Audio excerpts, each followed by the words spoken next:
Assalamualaikum warahmatullahi wabarakatuh. Selamat malam para pendengar setia Cipta Cerita Daily. Kembali lagi bersama saya Anto, selaku announcer yang akan membawakan berbagai macam kisah horor buat kalian. Oh ya, sebelumnya gua mau ngucapin terima kasih banyak buat kalian, bagi kalian yang sudah support dan subscribe channel ini hingga sampai sekarang ini. Gua doain semoga kalian selalu diberi kesehatan, selalu dipermudah dalam segala urusan, dan selalu diperlancar rezekinya. Amin. Dan alangkah baiknya bagi kalian yang belum subscribe, kalian bisa bantu kami dengan mengklik tombol subscribe yang ada di bawah ini, agar channel kami menjadi semakin berkembang dan kami menjadi semakin lebih bersemangat dalam membuat konten-konten cerita horor buat kalian. Dan pada kesempatan malam hari ini saya akan membawakan sebuah kisah yang dimana kisah ini adalah merupakan kisah nyata, yaitu tragedi mistis di Tugu More. Jadi cerita ini ditulis oleh Lian dan sudah diupload di Twitternya dengan judul Tragedi Mistis di Tugu More. Bagi kalian yang ingin mencarinya, kalian bisa cari di Twitter dengan nick Lian. Oke, tanpa banyak basa-basi lagi, mari kita langsung saja ke ceritanya.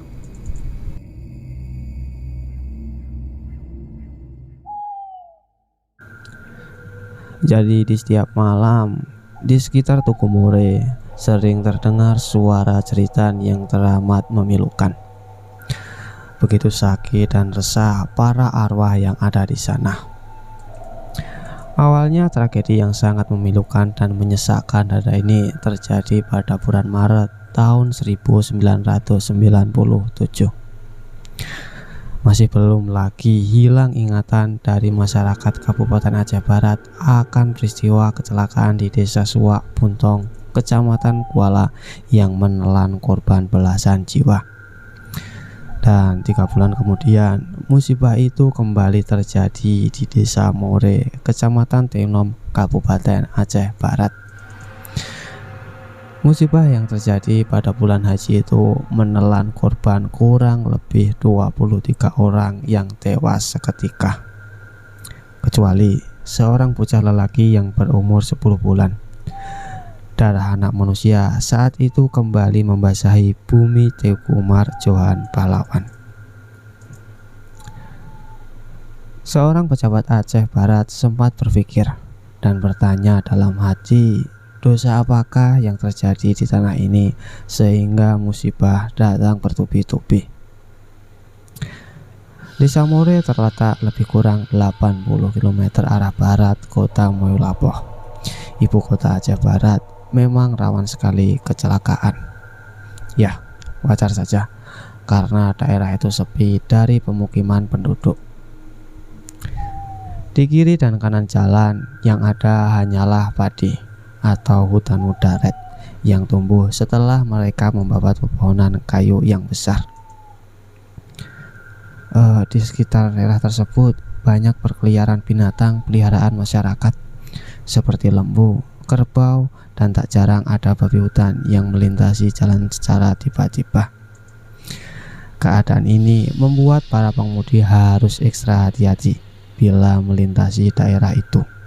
Kilah T. Mahardi, 33 tahun, penduduk desa Kude Tenom, masih menurut Teguh, panggilan akrab Marhaidi, bahwa di sekitar jalan lurus More itu sering melihat makhluk asing yang menggigitkan dan menjijikkan. Bahkan kuntilanak pun acap kali muncul di daerah More. Teguh mencoba untuk mengingat-ingat peristiwa yang cukup menegangkan dan menakutkan itu. Hingga suatu ketika, karena banyaknya pekerjaan yang harus diselesaikan di kantor serta harus mengunjungi kerabat yang sudah lama tak bertemu, ia pun pulang agak terlambat dari Moyolapoh. Dengan bersamaan hujan rintik-rintik yang mulai turun, ia sampai di Desa More pukul 18.30 WIB. Karena jalan agak gelap, ia pun langsung menyalakan lampu motornya. Dan dengan sinar lampu itu, kalau dari jarak yang cukup lumayan jauh, maka apapun yang ada di ruas jalan yang lurus dan memiliki panjang sekitar lebih kurang 8 km itu pasti akan tampak. Di dalam keremangan sekitar 200-an meter, ia melihat seseorang menyetop laju motornya. Tampaknya orang itu akan menumpang. Dan ternyata memang benar, yang menyetop adalah seorang gadis berwajah manis. Karena merasa kasihan, apalagi hari menjelang malam, ia tak keberatan memberikan tumpangan. Padahal sejak semula ia telah merasakan ada sesuatu yang tak beres pada diri si gadis itu. Ia terlihat begitu pendiam, bahkan ketika ditanya hendak pulang kemana, si gadis hanya menjawab dengan singkat, "Kesana bang," gitu katanya. Dan tanpa terasa, di antara rintiknya hujan, motor telah menempuh jarak sekitar 3 km. Dan untuk mengusir kesunyian, ia kembali bertanya kepada si gadis itu lagi, "Siapa nama adik ya?" Akan tetapi masih tak terdengar jawaban. Dan setelah beberapa kali mengulang pertanyaan yang sama dan selalu tak memperoleh jawaban, dengan rasa penasaran, Teguh pun menoleh ke belakang. Dan apa yang terjadi? Ya, ternyata si gadis sudah menghilang entah kemana. Seketika bulu kuduk pun langsung meremang, dan seketika pula rasa takut juga menyergap relung hati yang paling dalam. Saat itu ia teringat bahwa dirinya baru saja melintasi Tugu More yang angker itu. Dan yang pasti, yang tadi penumpang adalah kuntilanak. Dan tanpa menoleh ke kanan ataupun ke kiri, ia langsung tancap gas untuk kembali ke rumahnya. Kejadian serupa ternyata bukan hanya dialami oleh Teguh. Para sopir bus antar kota pun banyak yang mengalaminya. Hanya saja mereka tak pernah ambil pusing. Ya, selama mereka tak mengganggu dan hanya sekedar menumpang, kenapa kita tidak bawa saja? Ujar Popon, 38 tahun, sopir taksi L300 jurusan Meulaboh, Banda Aceh. Bukan hanya itu, masih banyak lagi cerita menyeramkan yang terjadi di jalan lurus More Tenom ini. Ulah makhluk halus itu amat sangat beragam, dan sebab bila tak berhati-hati, siapapun yang lewat jalan ini pasti diganggunya. Biasanya kecelakaan terjadi saat mereka dalam kecepatan tinggi yang terpaksa harus membanting setir untuk menghindari karena ada orang yang menyeberangi jalan secara tiba-tiba. Dengan begitu, maka mereka akan masuk ke dalam parit atau terjatuh dari motornya. Yang jelas, sudah banyak satu korban di tempat ini. Musibah memilukan yang terjadi di jalan lurus More itu berawal dari sebuah minibus L300 yang melaju dengan kecepatan tinggi dari arah Meulaboh. Penumpangnya pun bisa dikatakan melebihi batas. Dan sedangkan dari arah sebaliknya, Banda Aceh, meluncur sebuah truk fuso dengan kecepatan yang tinggi.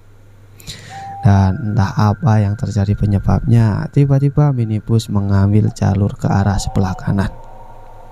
Melihat keadaan yang serba mendadak itu, sopir truk fuso tak mampu lagi menguasai laju kendaraannya. Akibatnya, kecelakaan pun tak dapat dihindari. Minibus L300 yang menghantam truk fuso itu langsung ringsek. Bahkan sebagian badannya masuk ke bawah badan truk. Seluruh penumpang minibus itu hancur akibat tergenjat oleh badan truk fuso. Otak pun berhamburan keluar, tulang belulang pun berpatahan. Bahkan ada beberapa penumpang yang tak dapat lagi dikenali. Kala itu Desa Pasijumpa langsung menangis. Ya, wajar saja, keseluruh penumpang berasal dari desa itu dan hanya 3 yang berasal dari Meulaboh. Sedangkan sopir dan kernet saat itu langsung tewas seketika akibat hantaman yang terjadi begitu dahsyat. Jalanan pun langsung macet. Orang-orang langsung sibuk memberi pertolongan kepada korban yang masih hidup. Mayat pun tampak bercacar di jalanan, dan sungguh itu bukan sesuatu pemandangan yang sangat menyenangkan. Manakala orang sedang sibuk, tiba-tiba terdengar suara tangis memilukan seorang bayi dari semak belukar di dekat tempat kejadian. Dengan cepat, salah seorang dari para penolong segera menghampiri arah suara. Kini, di depannya tampak bayi laki-laki, yaitu anak dari salah seorang korban kecelakaan yang terlempar keluar. Tampaknya bayi yang tak berdosa itu telah diselamatkan oleh Allah. Dan demikian komentar mereka melihat peristiwa itu. Selang beberapa bulan kemudian, pemerintah daerah langsung membuat sebuah tugu untuk peringatan bagi pengemudi atau pengguna jalan agar lebih berhati-hati. Dan menurut sumber yang enggan disebutkan jati dirinya, setelah peristiwa tragis itu, apabila malam atau bila hujan sedang turun rintik-rintik di tempat kejadian, sering sekali terdengar suara tangis-tangis yang memilukan. Suara tangis itu seolah menggambarkan penderitaan yang teramat sangat. Dan kesan angker juga langsung terasakan tatkala misteri mencoba mengabadikan tugu beton dengan minibus yang ringsek di atasnya. Bahkan kamera yang dipakai sempat terjatuh, bah ada yang menepis. Mereka seolah enggan jika kisahnya ditulis. Dan anehnya juga, jika terjadi suatu kecelakaan, tugu itu seolah memberi peringatan dengan mengeluarkan darah segar atau bau amis. Yang jelas sampai sekarang, pada malam-malam tertentu atau bila hujan sedang turun, masih terdengar suara yang menyayat.